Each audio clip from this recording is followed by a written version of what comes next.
আপনি ছাত্র শিবিরের সভাপতি ছিলেন, আপনার কাছ থেকে জানছিলাম 98-99 এই সময়টাতে আপনি ছাত্র শিবিরের সভাপতি ছিলেন, যেটি খুব আলোচিত হয়। ছাত্র শিবির রক কাটা স্কোয়াড হিসেবে ছাত্র শিবিরের গায়ে একটা তকমা দেওয়া হয়। এটিকে আসলে আপনারা কিভাবে এই বিষয়টিকে ডিফেন্ড করে? ঢাকা বিশ্ববিদ্যালয় শাখার সেক্রেটারি, ছাত্র শিবিরের সেক্রেটারি, তিনি বলছেন যে রক কাটার বিষয়টি গুগলে সার্চ দেন, সেখানে দেখবেন কিছুই পাবেন না।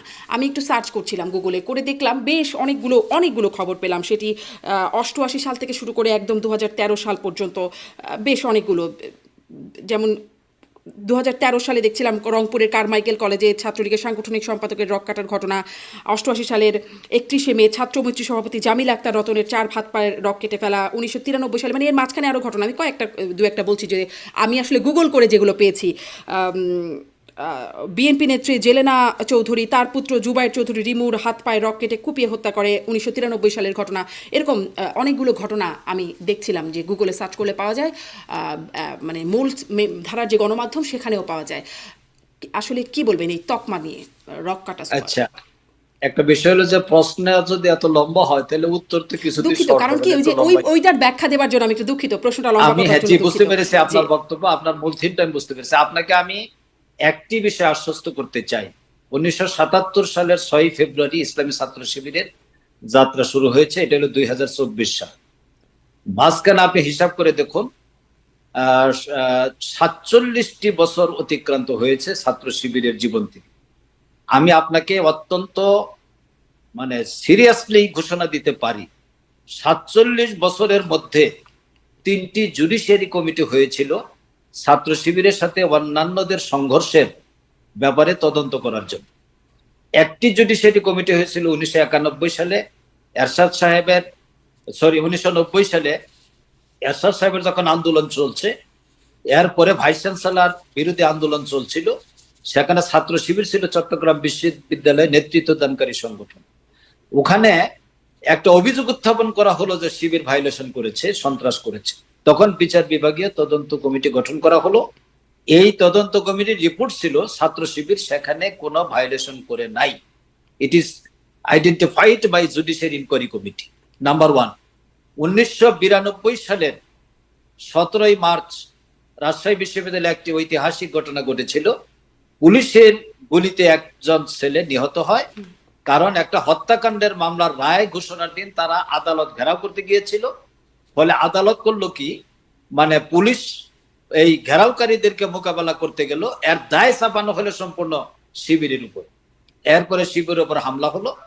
এই হামলার মধ্যে বলা হলো যে হামলা যখন শিবিরের উপর বিশ্ববিদ্যালয় হয়েছে, শিবির আত্মরক্ষার জন্য সেটা মোকাবেলা করেছে। এরপরে সেখানে সংঘাত ছড়িয়ে পড়েছে, বিশ্ববিদ্যালয় বন্ধ হয়ে গিয়েছে। এই পরিস্থিতিতে পত্রিকায় আসলো যে শিবির রক কেটেছে। আমরা চ্যালেঞ্জ করলাম, আমি তখন রাজশাহী বিশ্ববিদ্যালয়ের ছাত্র, আমরা চ্যালেঞ্জ করলাম যে কোথায় কার রক কেটেছে নাম সহ সেটা হাজির করা হোক। একটি ছেলেরও নাম তারা উচ্চারণ করতে পারে নাই। মাওলানা মতিউর রহমান নিজামী পার্লামেন্টারি দলের লিডার, তিনি এমপি ছিলেন।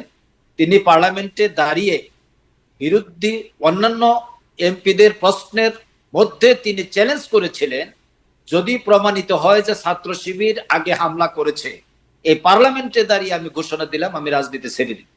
এটা কিন্তু 92-র ঘটনা। এরপরে জুডিশিয়াল ইনকোয়ারি কমিটি হল। এই কমিটিতে সেই বিষয়ে একটা ফাইন্ডিংস আসলো যে প্রমাণিত হয়েছে যে ছাত্র শিবির কারো ওপর আগে হামলা করে নাই, এবং গান পাউডার দিয়ে নবাব আব্দুল লতিফলের যে রোমগুলি পরানো হয়েছে তার সাথে ছাত্র শিবিরের কোনো সম্পর্ক নাই। আপনি বিচার বিভাগীয় তদন্ত কমিটি, ওই সময়ের বিচার বিভাগীয় তদন্ত কমিটি নিউট্রাল ভূমিকা পালন করেছে। গেল এটা 1993 সালের 18 সেপ্টেম্বর, আপনি যেটা বলেছেন 18 সেপ্টেম্বরের ঘটনা, সেই ঘটনার প্রেক্ষিতে আরেকটি বিচার বিভাগীয় তদন্ত কমিটি হয়েছিল। সেই তদন্ত কমিটি একই রিপোর্ট দিয়েছে। আমি আপনাকে বলছি যে ছাত্র শিবির কোথাও কারো কোনো রক কাটে নাই। এটা শিবিরের বিরুদ্ধে একটি অপপ্রচার, ম্যান বিহাইন্ড দ্য মেশিন, মানুষ তৈরি করে সেটা বিভিন্ন জায়গায় প্রচার করা হয়। এই প্রচারণার সাথে বাস্তবতার কোনো সম্পর্ক নেই। এবং শিবির যদি রক কাটতো তাহলে একটি রক কাটার লোক হাজির হয়ে বলতো যে এই যে রক কাটার দৃশ্য, এটা কেউ আজ পর্যন্ত দেখাইতে পারেন। এগুলি সব বায়বীয় অভিযোগ। এই অভিযোগের সাথে বাস্তবতার কোনো মিল নেই। ধন্যবাদ আপনাকে। জি, এই যে মানে বায়বীয় অভিযোগ, এটি আসলে আপনাদের যাদের সাথে জোটে ছিলেন বিএনপির পক্ষ থেকে এরকম অভিযোগ করা হয়। আপনি বলছেন এটি অপপ্রচার। মানে এই অপপ্রচারগুলো কে তৈরি করলো? মারামারিতে পাল্টাপাল্টি সংঘর্ষে আহত নিহত হয়, গুলি করে মারা হয়, মানে আরো নানান রকম ভাবে মারার খবর আমরা আরো অনেক ছাত্র সংগঠনের বিরুদ্ধে পাই, কিন্তু শিবিরের বিরুদ্ধে এই মানে একদম রক কাটার বিষয়টা কেন অপপ্রচার বা কিভাবে আসলো?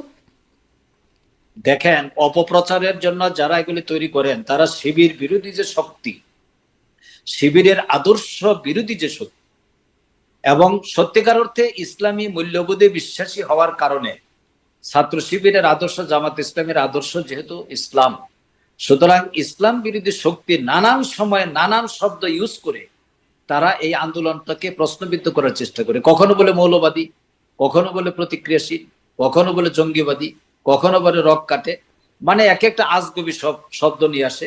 কখনো বলে ফান্ডামেন্টালিস্ট। এই সমস্ত অপপ্রচার শব্দগুলো একটা বিশেষ জায়গা থেকে ইসলাম বিরোধী শক্তি এটা আবিষ্কার করে থাকে, যেটার সাথে জামাত ইসলামী বা ছাত্র শিবিরের কোনো সম্পর্ক নেই। কোথা থেকে আসলে বিশেষ জায়গাটা না, কোথা এটা থেকে? এইগুলি যারা করেন আমাদের বিরোধী রাজনৈতিক শিবির থেকে এগুলি করা হয়, তারাই তো উচ্চারণ করেন। কিন্তু আপনাদের জোট সঙ্গীদের মুখেও তো এই কথা শোনা গেছে, মানে তারাও বলছেন। আমার অনুষ্ঠানে একজন বিএনপির এটা যারা বলছেন আপনি তাদেরকে প্রশ্ন করতে পারেন যে আপনারা এই প্রশ্ন করেন কেন। শিবির এবং জামাত তো এটা প্রতিবাদ জানিয়েছে। যারা প্রশ্ন কেন করেন এটা তো উত্তরটা তারাই দিতে পারে। জি, ধন্যবাদ।